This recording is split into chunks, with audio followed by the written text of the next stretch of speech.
you in a brand new bima. She go like be my shima. Achezea Radio Jambo, karibu sana kwenye kipindi. Wapo ndo nasha radio sasa hivi, nasema asante sana. Kipindi hiki nasema karibu sana katika ilikuwaje. Kama nilivyosema hapo awali, tutakuwa naye MCM teule, kwa maana yake hajakula kiapo. Mpaka kule kiapo ndio basi aanze kazi yaitwa MCA full dose. Bas. Karibu sana DNG. Nashukuru. Unajua mimi siku zote nitakuita DNG. Iko sawa. Imekwama. Wacha nikwambie jina langu ni Davidson DNG Ngibwini. Hivyo DNG is my official name. Really? Ndio, iko kwa ID. Okay. Hey. DNG. Yeah. Niliingiza ndani. Yeah? Ndani. I know. Na Davidson, yes. Kwa ufupi msikilizaji tu ni kwamba nikupatia historia yake kidogo. Amekuwa ni msanii. Okay. Muziki wa kizazi kipya of course. Alafu pia amekuwa ni mtangazaji wa radio. Hapa hii building nilikuwa nafanya kazi second floor. Yeah. Leon's Place Kiss 100. Ulikuwa mtangazaji wa Kiss What show? Nilikuwa nafanya show ya jioni, ilikuwa inaitwa 8 to 10. Okay. Alafu baadaye nikaongezewa show nyingine ilikuwa inaitwa Keeping It Kenyan. Okay. Saturday kuanzia midday hadi 3 p.m. Okay. Nikafanya kazi pia na Kiss TV. Kiss TV nilikuwa na show 3, nilikuwa na mizuka. Ilikuwa countdown ya Kenyan music. On Fridays nilikuwa na Nairobi Sizzling 20. Okay. Countdown ya muziki, international. Yeah. Alafu pia nilikuwa na Total Video Request, which was coming I think twice in every weekday. Nilikuwa na bidii bana. Unajua mtu akitoka kwa mtu anapo kwa radio ni kama mwalimu ama daktari. Inakuwa ni ngumu sana kwa mtu kusema afanye tena utangazaji kwenye radio. You actually really miss it. I remember at some point nilisema, you know what, I'm hanging them boots. Yeah? And I don't want to do this anymore. But after 6 months, nika drag. I want to go back to radio. Yeah. Kwako wewe ikoaje? How? Unajua sasa vinyo nilitoka Radio Africa, niliingia 1FM, nikafanya kazi ya 1FM jioni. Nilikuwa na show ilikuwa inaitwa Fired Up. Nikatoka hapo nikaingia Breakfast. Nikafanya kazi na televisheni, TV station tofauti. Nimefanya kazi na KTN, Malta Geni Street Dance, nimefanya kazi na Citizen, nimefanya Sakata Mashariki, nimefanya kazi na Zuku Sports, nikafanya Bake Uganda and then Bake Africa later. Yani clearly when your communications kabisa. Nimekufanya pia acting. Don't you miss going back? Don't you miss going back? Yo, entertainment ni kitu ambayo ni kipaji, tuseme ni talanta, yani kutoka kwa Mwenyezi Mungu. Kwa hivyo kipaji huwezi kiachilia. You find that your talent keeps drawing you back. So hata katika mambo yangu ya siasa unapata bado mimi ni msanii, because I'm entertaining my people kwa ground. Okay. Na watumbuiza, na waonesha miradi mpya, na waonesha that yes, you can be from this industry, you can be a creative, you can be fresh but still lead, because being an entertainer does not mean that you do not have the ideas. In fact, your platform imenisaidia kuengage watu wangu pale nyumbani Woodley Kenyatta Golf Course Ward. Imenijengea jina. In fact, vijana wengi na wasanii wengi wanangoja miradi sahi kutoka kwangu. Ilikuwaje ukaingia kwa siasa? From entertainment to politics. It's been a journey. Umeelewa ni safari ndefu. Nilianza na initiative inaitwa Hustle Yako 2014. Nikiwa bado hewani radio. Okay. I used to do an hour segment kwenye show, ilikuwa inaitwa Hustle Yako Hour. So in that hour nilikuwa natafuta corporate partners, wanakuja on board, wanasaidia my youth na vitu mbalimbali, masimu, airtime, kazi. I used to do a job linkage initiative. Then also supporting things like education. Tulikuwa nafanya fundraising on air. So naweka story, alafu watu wanachanga, naweka pay bill ama naweka account fulani, watu wanatuma pesa pale. Then I'd bring in captains of industry, wale watu wamekomaa katika industry mbalimbali, wana share stories zao, testimonies, and how they've been able to succeed. Okay. So hapo ndio ilianza. So that from Hustle Yako I went to Punguza Initiative. We talked about sexual reproductive health and rights. So I've just been able to map the different issues affecting my youth. Okay. Then the last initiative ilikuwa inaitwa Who's Your Leader? Then we did the Unlock Our Country movement. Ile tulikuwa naambia Uhuru Kenyatta afungue nchi. Wakati wa COVID. So that was my last thing. And therein I realized that, you know, we do not have any representation. Tumeachwa nje kama mavijana, tumeachwa nje in terms of policy. Hatuhusishwi, watu wa maordinary hatuhusishwi. By the way, unapatanga tu, you know, coming from media, we talk about the news, but I wanted to be involved in creating the news. You know what I mean? Yeah. Isiwe tu tunafungua gazeti ama unafungua radio unasikia tu shida. Where are the solutions? You get tired of the monotony of talking about problems in this country. Okay. Kidogo tu kwa msikilizaji ambaye pengine afuatiliagi siasa kwa karibu. Pengine ningekupatia fursa hii wewe kama MCA teule ward ya Woodley. Okay? Kazi ya MCA haswa ni gani? MCA kazi kwanza inahusu representation. Hiyo ndio kazi ya kwanza. That you need to be the go between your people and services in essence, and that involves policy making. It involves going to the county assembly or the committees in the county assembly, putting together budgets, what we call budget allocation, pushing for that, and then oversight, because we also have to oversight the executive. Are they doing their work? Are they properly utilizing the budgets that we've allocated for them, and ensuring that in essence that the people who have voted for you are getting the service and are getting the proper legislation.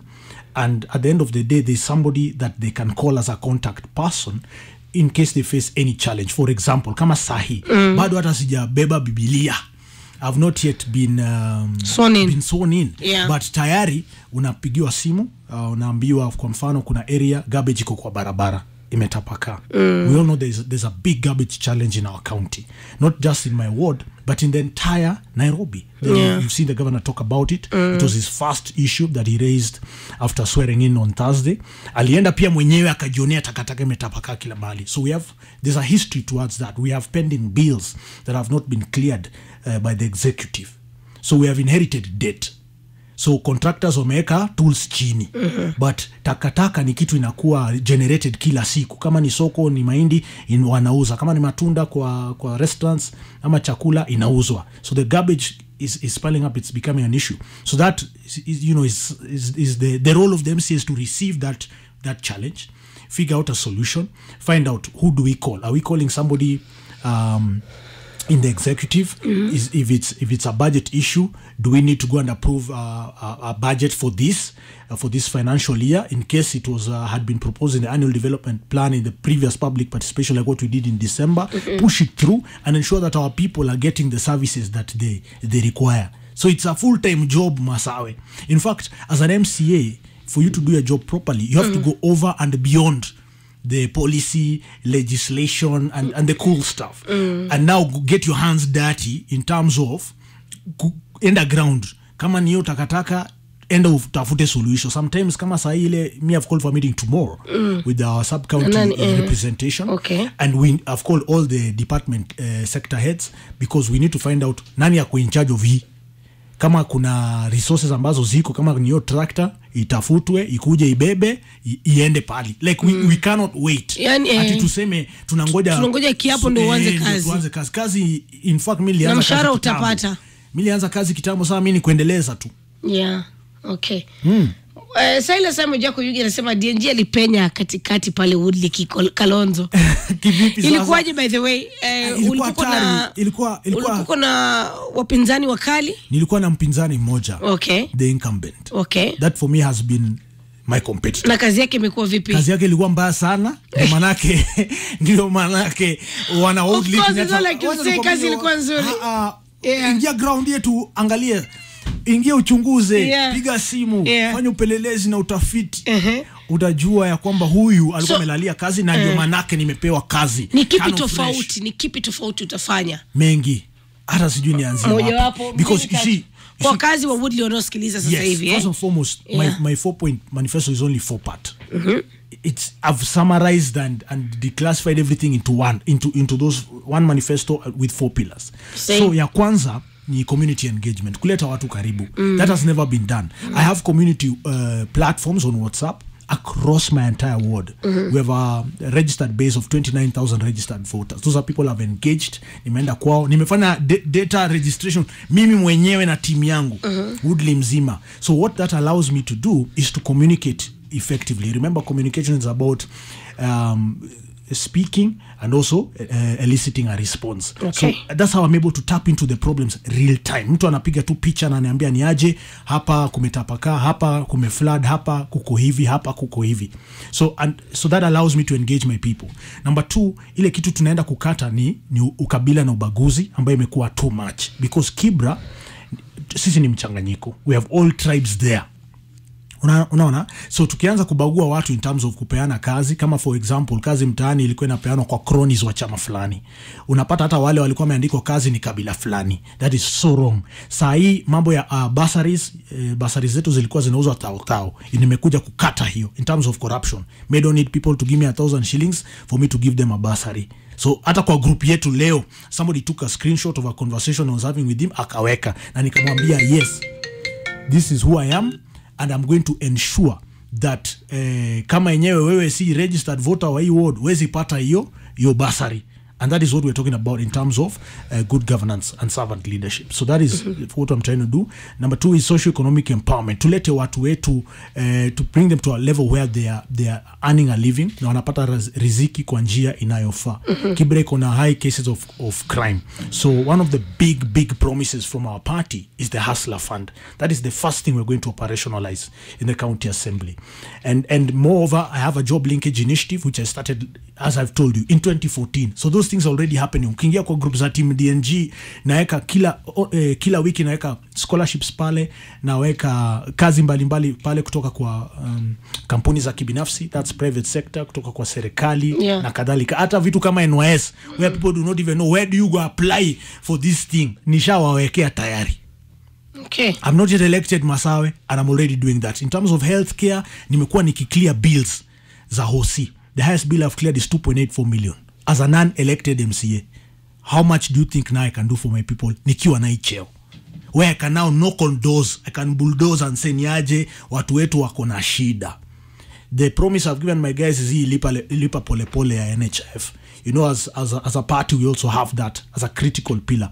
So we're coming now to localize and harmonize those proposals into one, where we can now actualize these things and make them operational for our people. Lastly, it's just to be available and accessible. Uwepo wako kwamba wanaweza kukufikia kwa urahisi. In fact, I'll be the first MCA in this county with 2 offices, because my ward is extremely huge. Bodley na from Kenyatta Market. Unaona pale showground.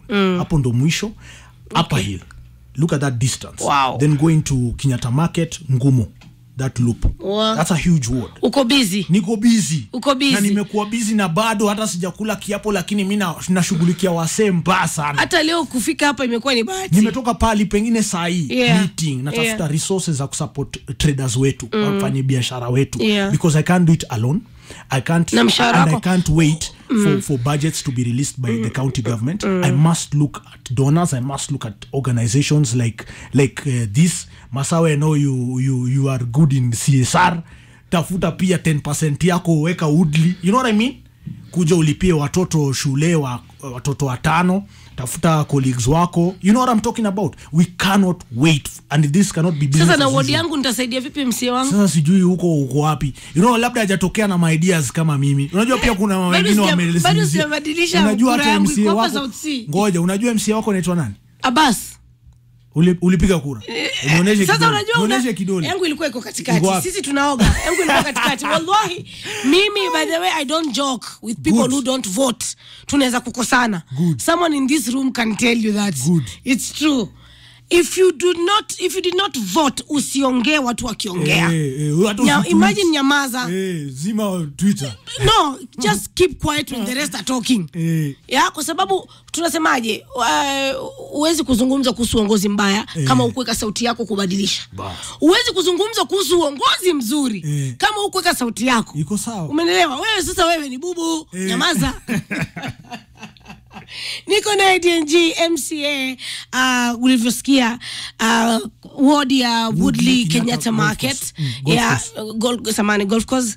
Bado hajakula kiapo, ila tu kwamba amepata nafasi ya kuchukua muda wake na kuja siku ya leo, na nitakuwa nakupatia nafasi wapo kwamba unatoka katika ward hii.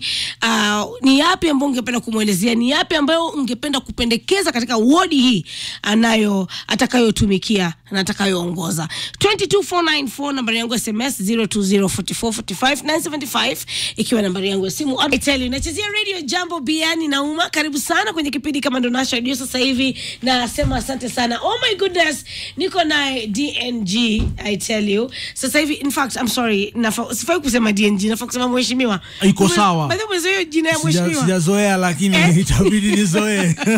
Sijazoea. Ukisikia mheshimiwa unasema who be that? DNG iko tu sawa. Really? Mimi ni mtu simple. Really? Sina mambo mingi. So you don't ati mtu akikuita DNG ni sawa, mheshimiwa ni sawa. Yani iko tu sawa. In fact the first honorable nishaandikiwa kwa ilikuwa invitation ile ya governor. Nilienda kuchukua pale county assembly kwa ofisi ya clerk. Nikaandikiwa honorable DNG Ngibuini. Nilikuwa nimeshtuka. Sijazoea yani. You know, for me nimekam tu kufanya kazi. Ni kama venye unaweza kuwa umeandikwa kazi kwenye kituo hiki. So kazi tu ndio itanipeleka to the next level. Ulifilaje baada ya kupata ushindi wako? Nisikia raha. You know, it's been a long journey. Na ni mara ya kwanza baada ya kujaribia kiti hiki. Mara ya kwanza nimekuepo ground kutoka June last year, in terms of kutembea, kumit watu, kujiintroduce. Nilikuwa natoka dogo tu najiintroduce kwa watu, nasema hai, mimi jina yangu ni DNG, nasimama kiti MCA. Unajua hiyo kujiintroduce ni kama yani msanii chipukizi. You know how it was starting in the game, and you're trying to tell people who you are, that and you can sing. They don't take you seriously. You know what I mean? Kwanza kama wewe ni msanii. In fact, watu walikuwa nadhani ni jokes. Kuna watu wengi wameniandikia comments, walishtuka sana kuona nimeshinda, walikuwa nadhani ni mchezo, lakini haikuwa mchezo, ilikuwa ni bidii. Na you know, I believe in the humble beginnings. Me have always started like that. Hata nikianza muziki nilikuwa natembea tu na kasidi kangu, nimeandika felt pen dogo, nimekuja kujiintroduce kwa radio station. And that also builds some level of grit. Beyond that, I immersed myself into the hands of God. Yani it's just grace and favor, to be honest, Masawi. Really? Ni Mungu tu. Neema. Yani neema, yani ile kibali. Unaenda kwa mama mboga hajai kuona, lakini amekupenda tu, amependa tu kitu, something about you. Kuna mtu kwa nomination yangu alikuja akanipa report. Unajua, lakini wakati mwingine kwa na sura soft inasaidia. Jana handsome.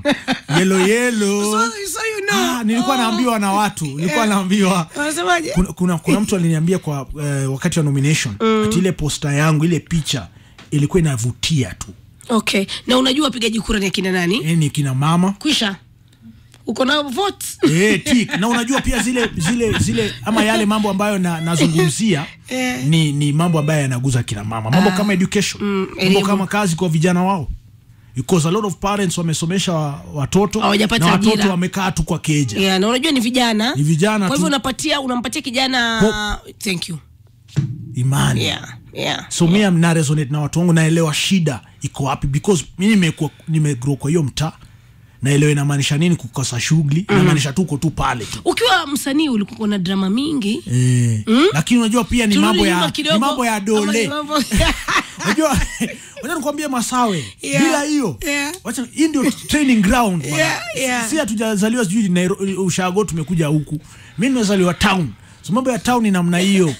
Ni unakomaa kwa jiji. With DNG. So many things I struggle with my identity. Excuse me. I struggle with money. Sikuwa na do. What do you mean you struggled with your identity in terms of you know, me started off as a gospel artist. Okay. Jambo. Ndio. Then from there nikaingia kwa mambo ya mainstream. Okay. So nilikuwa na struggle na what can I sing about? You know, small things that today you may think are trivialities, but those days it was such a big deal. Can I sing about this topic? I remember when I first did Mpenzi, ile ngoma yangu ya love maze. Watu walisema huyu tena anaimba mambo ya mapenzi. But mimi nilifundishwa kwa Sunday school, God is love maze. Yeah. So such trivialities, but it also allowed me to grow. Me, I've always been that guy of going against the grain. Samaki kienda hivi, mimi naenda opposite. Okay. And I now unlocked different parameters. You know, I was never in a box. You couldn't box me, man. I was that guy who did a music video with break dance. the days when gospel music ilikuwa unaimba kwa field. Unakaa tu kwa nyasi unaimbia watu. Mimi nilikuwa kwa club unakimbia na kama Rosmond. Bana unaelewa? Yeah. So I changed the game in so many ways. Nikaleta mambo ya hype kwa entertainment industry. People had never seen a hype man. Yeah. Yes, I was the first MC kusema ni aje hii comedy pia imekuja sana.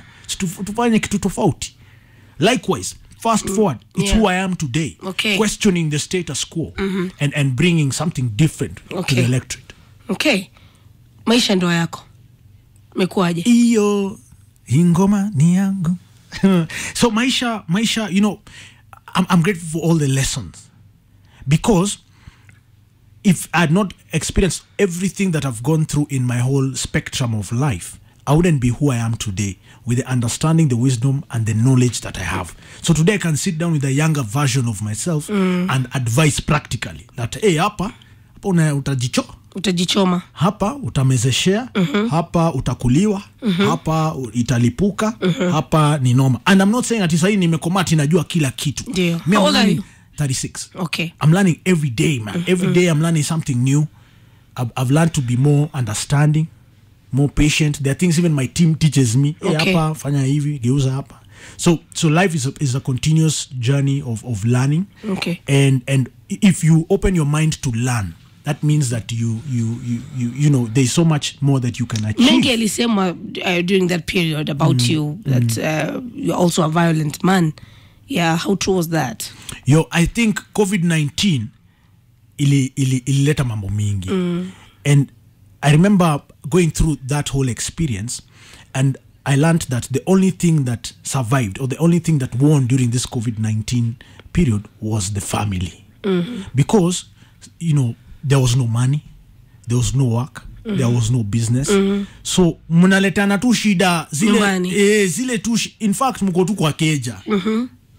Unaona ni so kitu unaboeshwa na kitu ndogo. You know, wacha nikwambie, Masawe, in this country a lot of people live pretentious lives, and that's why a lot of people look at people or like celebrities or public figures and think that these people are perfect or these people are angels. Hakuna angel hapa.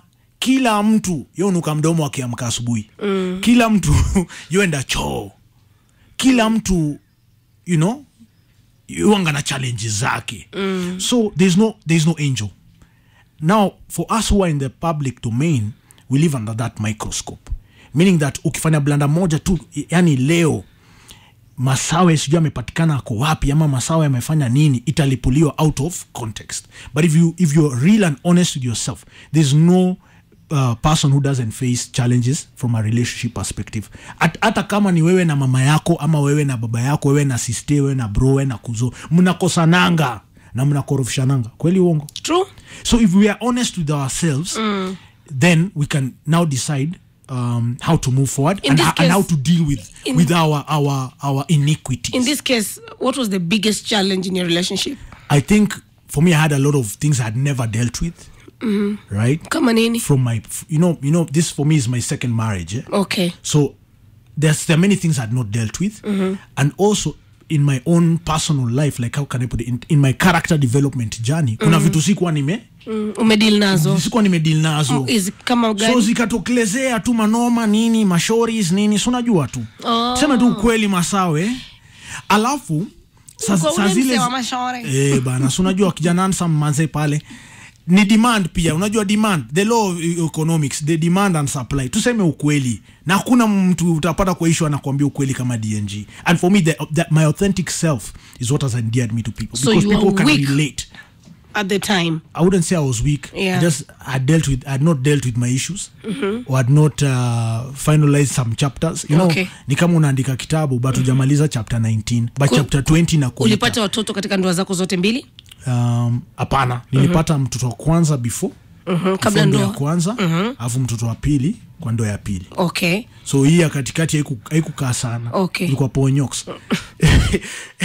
Unakumbuka bano ile? Tukicheza bano. Unashika tu bano hivi alafu inafanya backpeel toto unacheki. Hiyo ilikuwa tu ile mistake tu. Nimefanya nime hook up na mse lakini I end in the right direction nikaondokea mapema. Okay. But hizo vitu zote nikakam kudeal nazo. Okay. And what I can say is COVID, because it forced us to come together. It forced us to tukae kwa hiyo nyumba, tusikizane, tuvurugane na pia tupendane. So I would say my relationship grew as a result of that. Your second marriage? Yes. Okay. You're still together? It was the winner. Yeah, we're still together. In fact, we got a baby later. Awesome. So hizi zote ni lessons. In fact, nilikuwa nacheka na bibi yangu, nilikuwa namwambia at some point atakuwa motivational speaker. At some point atakuwa na kana wa mama na madem. Anatoa story yake na ni story inaweza elimisha watu wengi. And also sisi wase wa kugrow katika hii generation hatujai kuwa hata na role model yoyote yani. Kama mimi sikuwa na mzae kwa keja, sawa? So unajifunza tu kwa mwanaume kwa street. Ujui yani unaelewa? So what you become is what you emulate. So I would say that nimelearn too and I keep on learning on a daily basis. Kwa mwanamume kijana tu mdogo sawia na umri wako anayesikiliza kipindi sasa hivi yuko katika ndoa, ni ushauri gani? Maana umesema kitu kimoja cha busara kwamba kuna wakati mwingine kijana hafundishwi jinsi ya kuwa mume. Umeelewa Unaona tu music video, unaona mama G wanasag trao, wako na madem 12, unadhani that's what it means to be a G, you know what I'm saying? Yeah. So you emulate that, lakini ujui kuna mtu unaumiza kwa hiyo process. Ni wasia upi unaweza kutoa kwa kijana anayekusikiliza sasa hivi ambaye ana familia yake changa? Mimi ningesema piga break maze. Piga break.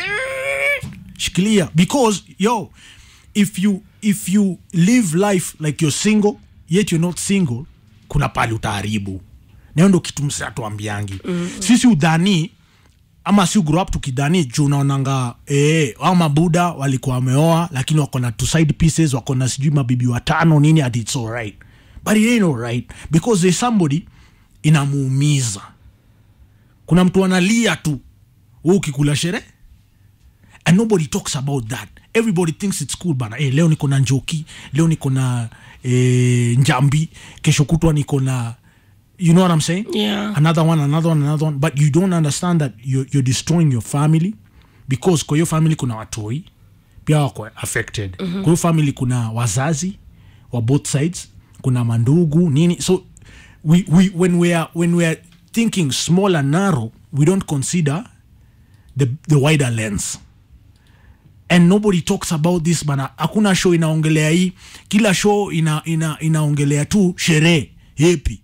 Unaamka asubuhi una turn on radio unasikia tu nimeamkuja kwa keja leo, weekend sijakuwa and we laugh about it and it's a fun show. But we don't understand what is the repercussion on the individual. Do you know also inakuharibia kimentally, because you stop thinking about biashara, you stop thinking about your career. Unafikiria tu si lunch time ifike niende nione nduko. Badala ya kufikiria si lunch time ifike niende ni present proposal nipate busy ya mita moja.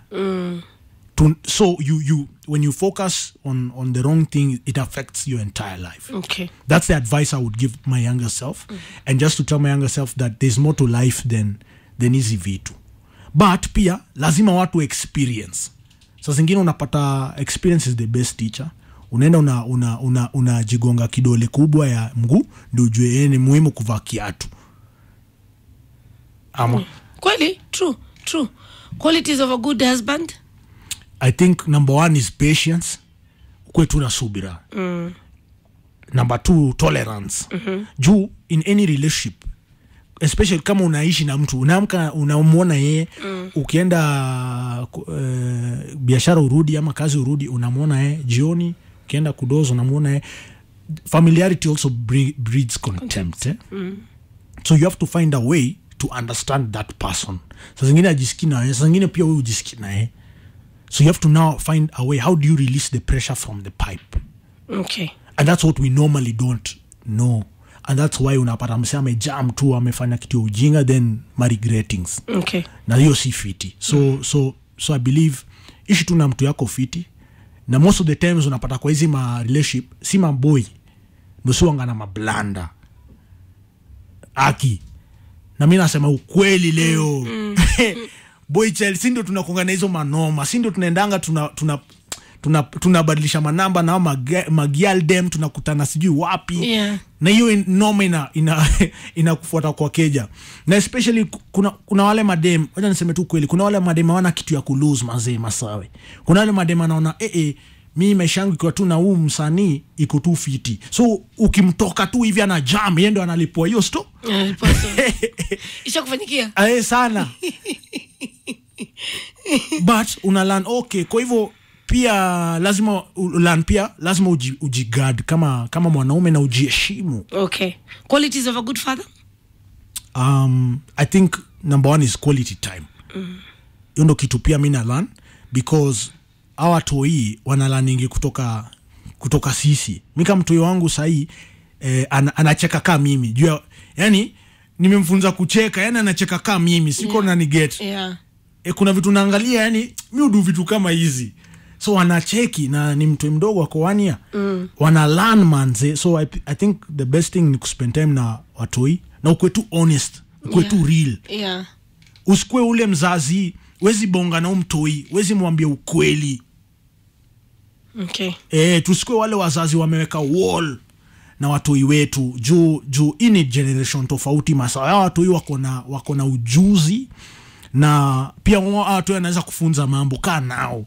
Ulize maswali, wasikize na mjadiliane. Hii ni parenting tofauti. Mimi si pro, lakini hivyo tu ndio ningependa tu kuidu. Okay. Maneno yako mwisho tukimalizia, mheshimiwa DNG. I would say that leadership is not for the faint-hearted. Leadership comes with a cross, that you first it emanates from who you are as a person. That you know who you are in terms of character, in terms of your integrity, in terms of your values, reflects into how you lead your people or how you serve. So it's very important to take care of yourself, the individual first, what you feed your mind. So me, I'd encourage, and I'm also saying this to myself even today, keep yourself busy with the right thing. Garbage in, garbage out. Ukiwa tu weni mse tu sherehe na weni kiongozi, ile area una represent itazoroteka. Ukiangalia tu fiti, and I'm not going to name names, sijakuja kufanya kazi kama hiyo, but kuna wale watu kama saima governors, wale waliangushanga county zao, ni watu who have very very questionable character. Isn't that the truth? True. Sidebar, we can discuss them. But if you look at those who have really transformed the areas of representation of their jurisdictions, ni watu sober, ni watu who are centered. So I'd say that is true leaders. Yeah, those are people who they know they are not. They may not be perfect, because hakuna 100% to expect 100% kutoka kwa kiongozi wako ati uni mse perfect. Hakuna, lakini kuna ile bidii ya kutimiza na bidii ya kufanya kazi. Utapata huyo mse hataki kupea 80. So that's what they say, Shori said today in the 80-20 rule. Ati heri uchaliana nige 80 kuliko ule anapea mbao. So muhimu muangalie pia hiyo kwa uongozi. Yani mse akikupatia 80 bado ni A. Ama? True. So the challenge is, but we expect at least 95.5. Ni poa. Yeah. But we must also manage expectation. Well, yeah, right. We can get philosophical on the show, y'all. When you deep too sana, weka uzito bana masawe. Okay, thank you. Nimekuwa naye mheshimiwa DNG leo kwenye show. Kuna SMS, kuna swali hapa, acha ni kutolee swali la mwisho kabla hujaondoka. Alikuwa anaulizaje haraka upesi. Silas moja kwa Yugi, sorry, I don't know what happened kwa swali lako. I think nime-refresh ikapotea. Anyway, nitakuforwardia. I have your contacts. Yeah. Sawa. All the best, by the way. Na uko hapa. Yeah? We are watching you. We are watching you. I think out of all MCAs, mi ndo naangaliwa sana. I'd say it's because of my brand. And also because of the area that I have clinched that seat. It was an area that was people did not expect me to win, but I did by the grace of God. Na kazi tutafanya kabisa kwa bidii. And also hold me accountable. And one way of ensuring that your leader is giving you that 95.5 that you've said is to hold them accountable. Anaweza deliver 80 lakini ukimsukuma ni haja manze, ulisema hii pia, timiza hii pia, ata improve manze. Na pia ukiwa na suggestion, holla at your boy DNG Kenya on Facebook, Twitter, Instagram, nipe my ideas zako. You manage your account? Yes, me I don't have a social media manager. Okay. I read all my tweets, all my Facebook posts, all my IG posts, comments, WhatsApp. Okay. Mimi ndo group zangu zote. Because nataka kuelewa hao watu wanasema nini, wanataka nini. Mtu asikujibie. Okay. I cannot delegate that because I'm the one who has been elected. Tufunge mshipi.